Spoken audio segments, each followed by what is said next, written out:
centrale.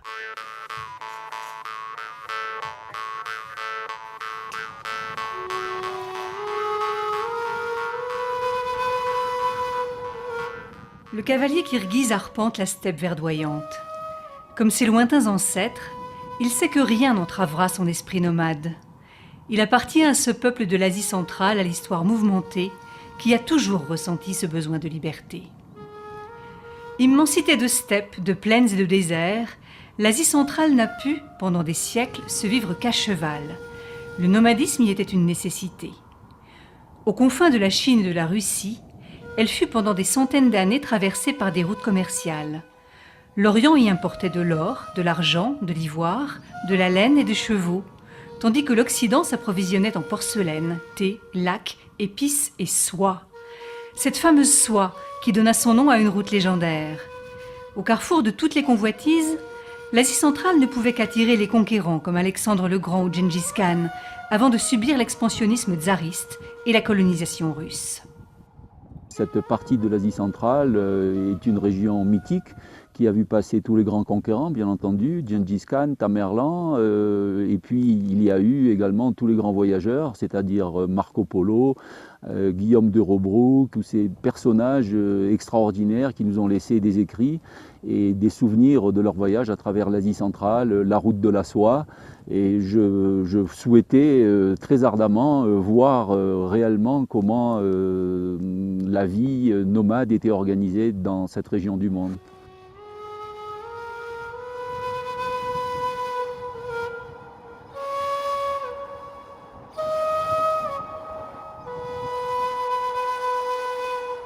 Au début du XXe siècle, comme ses voisines ouzbèques, kazakhs, tadjiks et turkmènes, le Kirghizistan est devenu une république socialiste soviétique. Il n'a accédé à l'indépendance qu'en 1991, après l'implosion de l'URSS. C'est désormais une république souveraine, démocratique et laïque, basée sur le principe d'état de droit. Pays de montagnes pittoresques, traversé par les crêtes du Tian Shan et du Pamir Alai, le Kirghizistan est aujourd'hui la plus accessible et la plus chaleureuse de ces ex-républiques soviétiques. Le voyageur y est rapidement séduit par la splendeur des paysages, ses espaces de grandes montagnes couvertes de neige éternelle, ses rivières turquoises et ses vallées verdoyantes auxquelles s'ajoute l'hospitalité des habitants. D'une superficie de près de 200 000 km², le pays est long de 900 km et large de 400. Près de 90% du territoire se situe à plus de 1500 mètres d'altitude et l'altitude moyenne est de 2750 mètres avec des sommets dépassant les 7000 mètres. 4% du territoire est couvert de glaciers. Leur fonte alimente une multitude de rivières et près de 2000 lacs, dont le plus grand, le lac Issyk-Kuk, est le deuxième au monde par sa taille après le lac péruvien Titicaca. L'eau est véritablement l'un des trésors du Kirghizistan. La Kirghizie, elle a toutes les chances, c'est-à-dire devant les autres pays. C'est un pays de montagne, de différents niveaux, de haute altitude, des cols qui se trouvent à 3500 mètres, à 4000 mètres, des glaciers qu'on voit. Il y a 3 climats, vous pouvez voir les 4 climats en une journée. Vous pouvez bronzer sur une petite distance. Après 2 heures de route, vous arrivez sur un lieu à 3500 mètres avec un pâturage, avec des champs d'Elvez. Vous arrivez par exemple à Baïtova avec un glacier, il peut neiger. Vous redescendez après 2 heures, vous allez vous retrouver sur un champ avec du soleil. C'est fabuleux, c'est-à-dire c'est pas un pays de forêt, c'est un pays de haute montagne, steppe, demi-steppe, avec un climat qui est vraiment continental. Pendant toute la journée, vous pouvez voir toutes les saisons.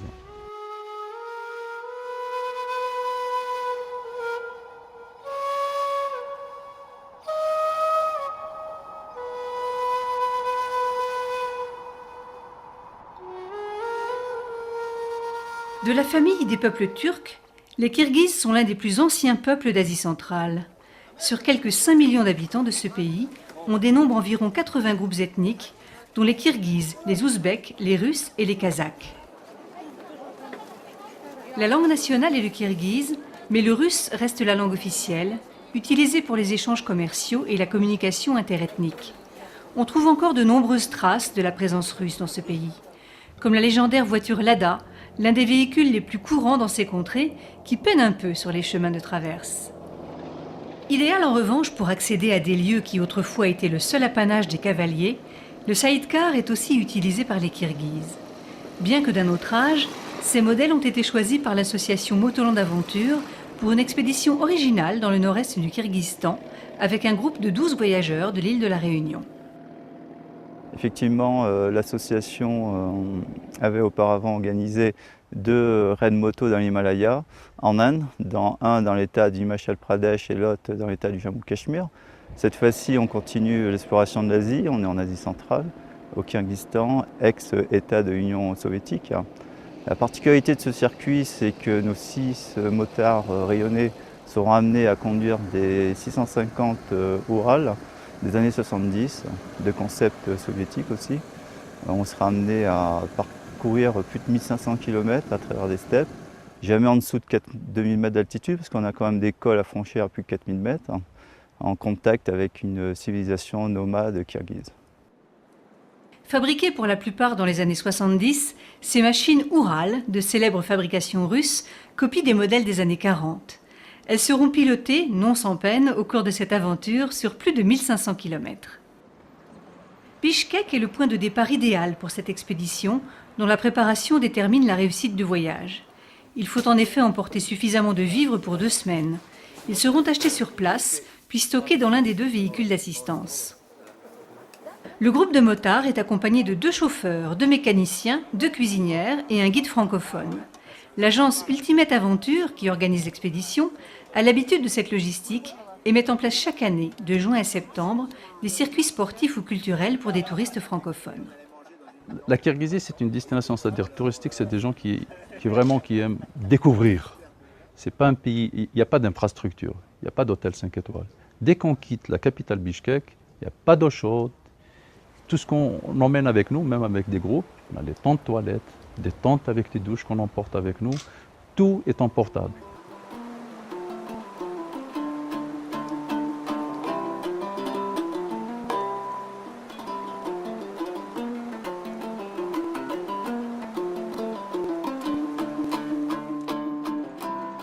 La capitale du Kirghizistan, centre politique, économique, scientifique et culturel du pays, Bishkek, est une ville d'environ 1 million d'habitants. Perchée à une altitude d'environ 800 mètres, au pied des montagnes de l'Alatao, elle fut construite sur l'antique piste commerciale qui relie l'Asie centrale à la Chine, à la bifurcation de la route qui la relie à l'actuel Almaty, au Kazakhstan. Après la Première Guerre mondiale, l'industrie et la construction civile prennent de l'essor, faisant en peu de temps passer la ville des yourtes et constructions en pisé aux bâtiments modernes. L'architecture stalinienne, omniprésente dans la capitale, témoigne de son histoire. De cette époque, la cité a hérité de monuments aussi grandioses qu'austères, bâtiments administratifs, musées et théâtres, qui contrastent avec le charme plus romantique d'édifices religieux, comme la ravissante église orthodoxe de Jibek-Jolou, coiffée de bulbes bleus.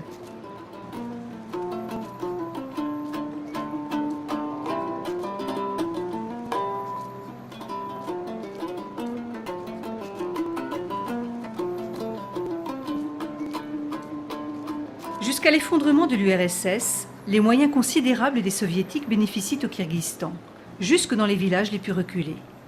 De cette époque datent des infrastructures essentielles telles les routes, les ponts, le réseau d'eau, d'électricité et de téléphone. Cependant, la vie est difficile pour les Kirghizes, dont le salaire moyen excède rarement les 50 € par mois dans les villes et moins de la moitié en zone rurale. Le chômage et le sous-emploi sévissent, les prix ne cessent d'augmenter, comme ceux des denrées alimentaires ou celui du charbon, qui a presque doublé en 3 mois. La vie au quotidien est dure pour la majorité de la population, qui vit souvent dans des logements vétustes et des conditions précaires. Dans les villes, dans les villages, pas beaucoup d'activités, très surpris par l'absence totale de construction, de travaux, même sur les routes, pas de maisons, pas de rien. Donc cette sensation que ces anciens pays de l'Union soviétique ont un petit peu du mal à redémarrer dans une dynamique réelle.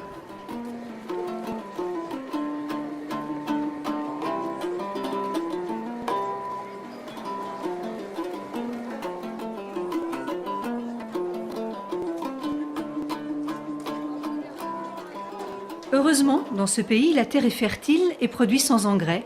C'est pourquoi l'on trouve de tout sur les marchés. Celui d'Osh, à Bishkek, laisse voir une profusion de légumes et de fruits variés, de produits à base de lait comme les kouroutes, boulettes de fromage séché, et de gâteaux et de bonbons dont les gens sont très friands. On trouve aussi de la viande en abondance. Elle est considérée comme un mets de choix. C'est ainsi que les repas de fête peuvent n'être constitués que de viande de mouton, par exemple, sachant qu'il faut 250 sommes pour acheter 1 kilo de viande, soit 1/10 du salaire moyen.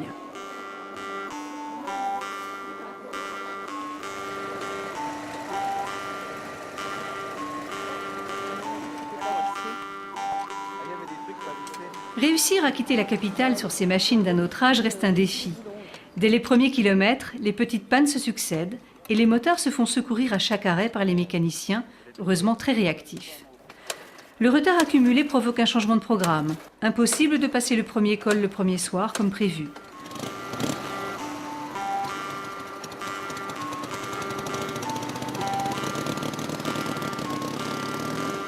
Et puis si je suis trop près à droite, il ne faut pas hésiter à lever la main parce que je pense que je vais dans la conduite difficile, assez physique, parce qu'il faut un petit peu en permanence se bagarrer contre la moto qui va vous amener à droite, à gauche, enfin un petit peu où elle veut. Et en même temps, intense, ouais. Vraiment des sensations intenses. Ce que j'attendais. Bon, on a eu beaucoup de problèmes dès le début parce que ça reste quand même des motos des années 70, ce sont des Oural et beaucoup de soucis, beaucoup de pannes, on a perdu plusieurs heures, donc un retard, je dirais, pratiquement de 4 à 5 heures sur notre itinéraire prévu. Le col du Touachoupas n'est atteint que le lendemain matin. À près de 3600 mètres, le sommet marque l'entrée d'un tunnel, mais il est momentanément fermé pour cause de travaux. Le retard s'accroît. Le petit souci, c'est que le tunnel est fermé depuis 1 heure maintenant, parce qu'apparemment il y a des travaux, il y a dû y avoir des éboulis, donc on est coincé, et puis on va attendre un petit peu, puis on repartira tranquillement avec tout le monde.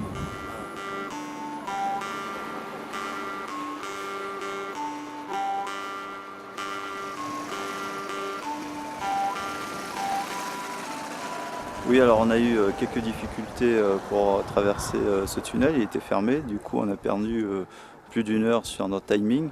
Puis là on est en bas du col et on va quitter la route asphaltée pour faire de la piste. Je pense qu'il y a à peu près 150 km, plus de 5 heures de sidecar et il est déjà midi. Et je pense qu'on atteindra notre camp de base ce soir. Ces premiers imprévus surmontés, la descente dans la vallée de la Soussamire augure des paysages majestueux qui ne laisseront pas d'époustoufler le groupe tout au long du voyage.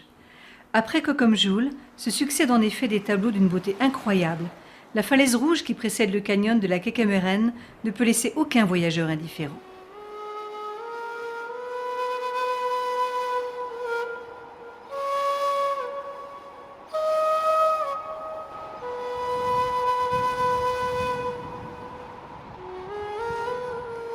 Les fins de journée sont ardues.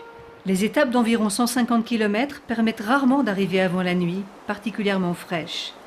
Mais quel plaisir de se réveiller chaque matin dans un lieu magique que l'on découvre comme un cadeau de la nature. Après une arrivée de nuit, suite aux très nombreuses pannes, donc il a fallu monter nos tentes un petit peu dans la précipitation, dormir avec les odeurs très agréables de la journée, un petit peu fraîche, on n'est pas encore à notre hauteur maximale, donc ça promet, mais sinon tout va très bien. La levée de camp quotidienne prend un certain temps. Les sidecars font l'objet d'une vérification minutieuse chaque matin. Les motards en profitent pour découvrir leur environnement. Et au lever du soleil, une maison de berger apparaît qui jouxte le campement. Partager un moment dans la vie simple et rude de ces paysans est une occasion privilégiée.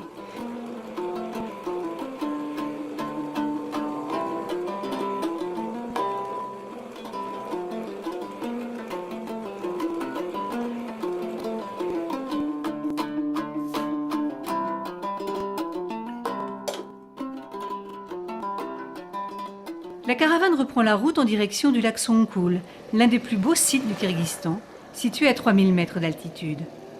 Pour y parvenir, les sidecars gravissent les pentes du col de Karakiché, perché à 3400 mètres d'altitude. La piste est éprouvante pour les pilotes. Pour moi, ça représente quelque chose d'infini au niveau éléments, surface, végétation. C'est quelque chose qu'on n'a pas l'habitude de voir. Ces immensités sauvages, et vraiment je suis très impressionné par ce pays dans lequel je reviendrai peut-être volontiers faire un trek. L'arrivée au sommet est un éblouissement. Elle laisse découvrir une immense étendue de steppes parsemée de troupeaux de chevaux. Leurs propriétaires vivent dans des yourtes. Semi-nomades, ces bergers ont toujours été habitués à ces maisons de feutre. L'été, ils quittent leur village ou leur camp d'hiver pour monter en haute altitude, chercher de meilleurs pâturages. La yourte est un élément culturel cher au peuple kirghize. Toute la vie nomade, rythmée par le quotidien du troupeau, garder les bêtes, faire les traites, transformer le lait, se déroule dans et autour de ce logis mobile. La yourte forme un cercle au sol de 3 à 6 mètres de diamètre. Dans cet espace réduit, c'est autour du poêle, alimenté par des bouses séchées, que s'articule la vie de la famille.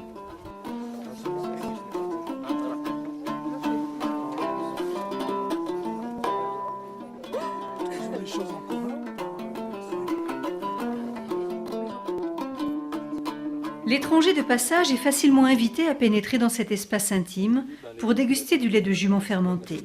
Elle est l'occasion d'une rencontre pour ces bergers souvent coupés du monde.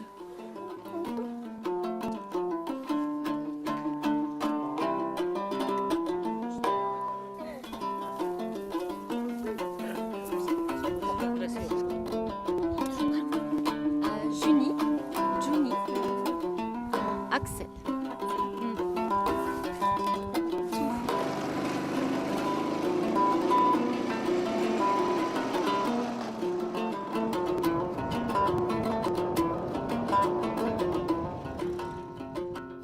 Au bord du lac Songkhul, c'est un bonheur que de faire l'expérience d'une nuit sous yourte. Alors que dehors, la température nocturne est négative, cet abri, plus confortable que les simples tentes de l'expédition, est le bienvenu. Dans les montagnes, les temps ils changent vite. Par exemple, jusqu'à midi, c'est un peu le soleil, et le ciel est clair. Et après-midi, ça commence les nuages. Ça seulement, on a toujours dans les altitudes. Même en été? Oui, même en été. Il y a la neige aussi, ça arrive ici. Mais en altitude, on a plus. Par exemple, ici, on a passé jusqu'à les moins 40, 50 pendant l'hiver. Le lac Songkhul et ses abords offrent un espace de steppe immense au bord de l'eau, avec pour seul voisin quelques yourtes éparses, des troupeaux de moutons et des chevaux en liberté. Le Kirghizistan pourrait s'apparenter à une petite Mongolie, les montagnes en plus.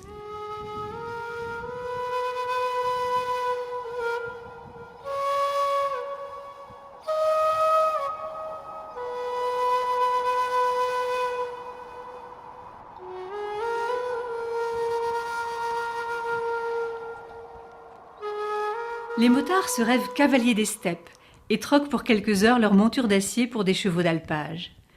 L'Asie centrale est réputée depuis des millénaires pour ses chevaux. Ils sont les ailes des Kirghizes, dit le proverbe. Entre ce peuple de cavaliers et l'animal, doué comme aucun pour galoper en altitude, règne une harmonie parfaite. Cette halte revivifiante est aussi l'occasion de revoir le circuit. Les retards des premiers jours obligent à supprimer une étape. Par ici alors? Oui, ouais. On a passé l'école de Melsachou. Ça traduit comme les Marx, Engels, Lénine, Staline. Et on a descendu de cette école. Après l'école, on a installé le camp.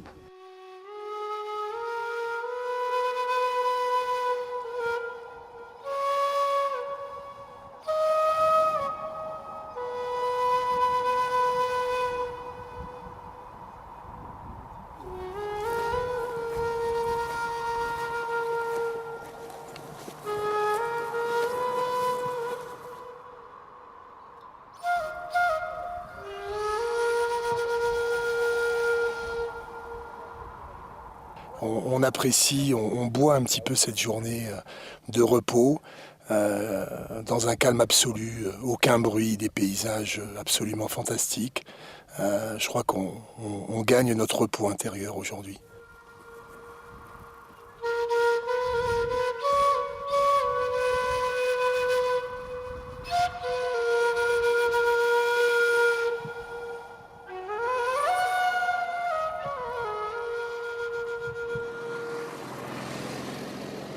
Le voyage se poursuit avec ces pistes ardues que font oublier les paysages somptueux.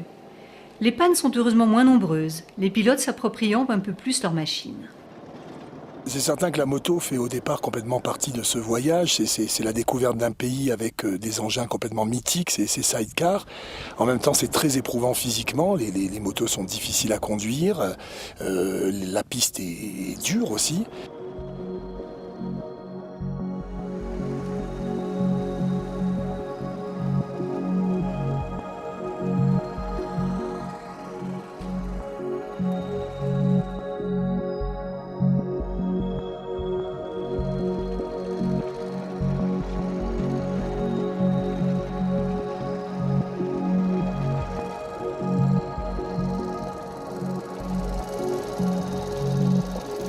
мотоцикл, в общем-то.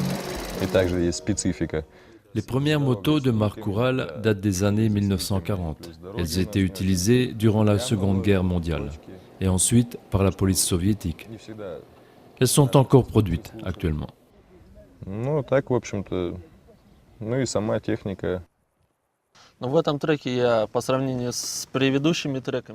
Toutes les pannes se sont produites dans les premiers jours. C'est habituel. Ce n'étaient pas des pannes sérieuses. Cela dépend surtout des pilotes étrangers qui ne connaissent pas ces engins et ont l'habitude des motos européennes ou japonaises.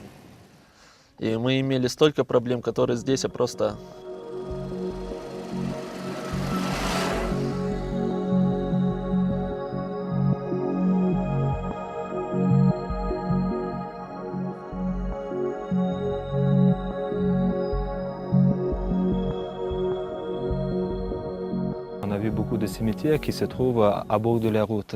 De chaque tombe, ils sont toujours différents. Ça dépend aussi de la famille riche. Cette cimetière à bord de la route, si on apprend de la religion des musulmans, ils sont pas comme les orthodoxes, ils ont fait les visites de la tombe de cette personne, de son parent. Parce que les gens qui passent pendant les routes, les musulmans ont toujours été priés. Ils sont toujours souviennent de cette personne qui est morte.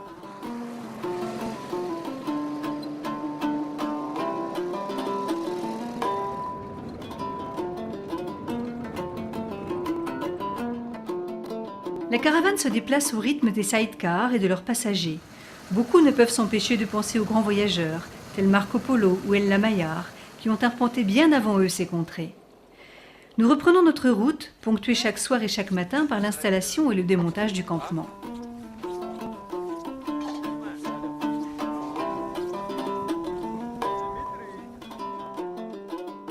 C'est un vrai plaisir hein, dans un paysage comme ça, sauvage et vraiment unique avec la neige dans les lointains.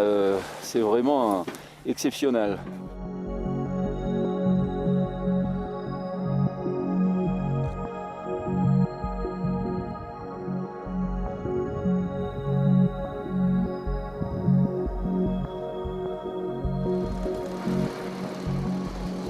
Au 6e jour du circuit, direction Tashrabat. Des flocons de neige viennent surprendre la courageuse troupe. Le froid est vif.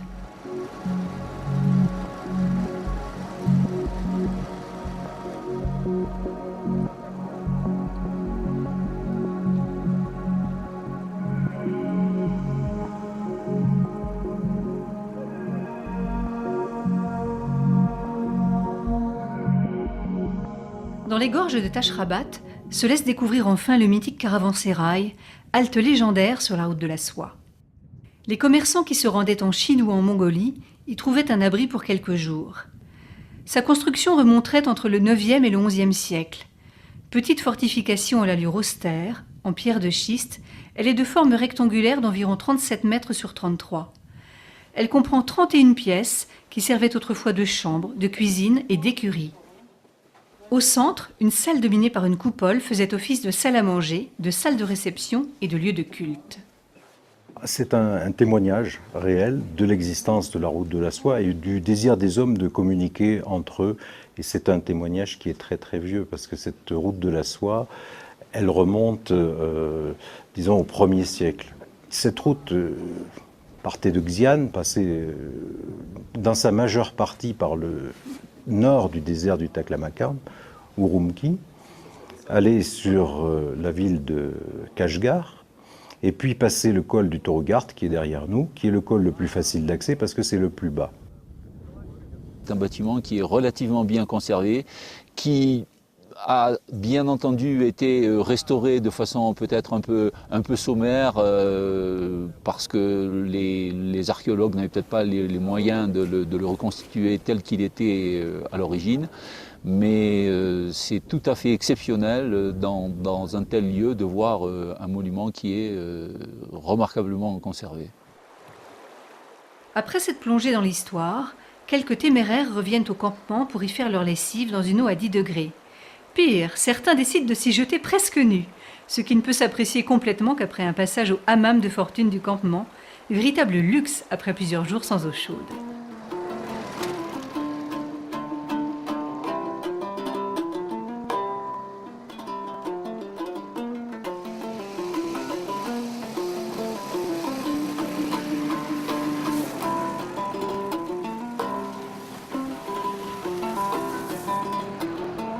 Le voyage se poursuit avec des arrêts de ravitaillement dans les épiceries locales. Au 9e jour, le groupe apprécie la nuit chez l'habitant, dans la petite ville de Korkochka. Elle reflète encore la Russie tsariste de la fin du XIXe siècle, avec ses maisons aux portails bleus, aux palissades pimpantes et aux jardinets ordonnés. Des chirdaks, magnifiques tapis de feutre colorés et cousus avec des motifs prédécoupés, sèchent au soleil. Ce sont les femmes qui les fabriquent à leur domicile, avec de la laine de mouton, battue, ébouillantée, puis roulée et compressée. La fabrication d'un shirdak de 3 mètres sur 13 peut prendre 1 année.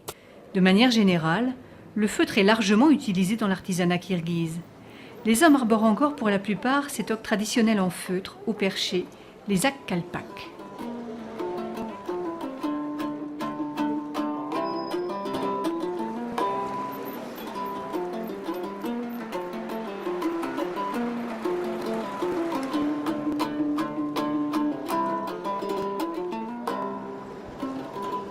C'est une façon de voyager, de découvrir. Et là, franchement, il n'y a pas beaucoup de voitures, il n'y a pas de touristes, il n'y a pas beaucoup de motos. On est les seuls à parcourir vraiment pendant une journée. On ne voit personne. Quand on voit un beau paysage, tout le monde a une sensibilité. On s'arrête tous, on partage et on voit des paysages qui s'offrent à nous comme ça, une lumière. Et voilà, on arrive à se poser et à admirer et à contempler. C'est ça qui est bien aussi.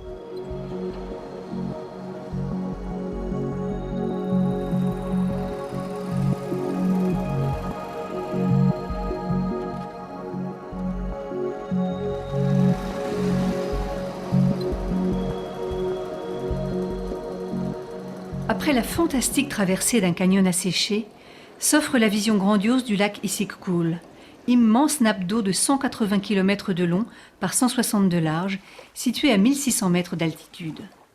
Sa profondeur peut atteindre 700 mètres. Son nom signifie lac chaud. Il peut atteindre en effet une température de 24 degrés l'été et ne gèle pas en hiver.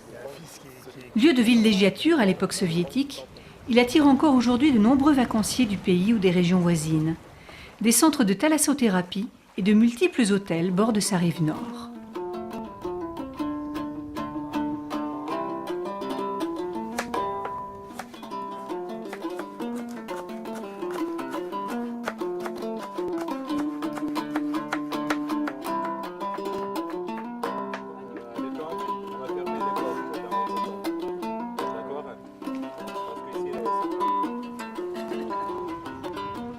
Si l'accès à l'indépendance a déstabilisé les anciennes républiques soviétiques, le Kirghizstan est celle qui, pour s'en sortir, a le plus misé sur le tourisme. Un programme de tourisme associatif impliquant la population pour un hébergement chez l'habitant classe actuellement ce pays au premier rang mondial de cette forme de tourisme. Le lac est la dernière halte avant le retour sur Bichkek. Au bord de ce joyau du Kirghizstan, véritable mer intérieure, les voyageurs comblés mesurent la grandeur de ce pays encore peu connu, mais qui gagne à l'être réellement.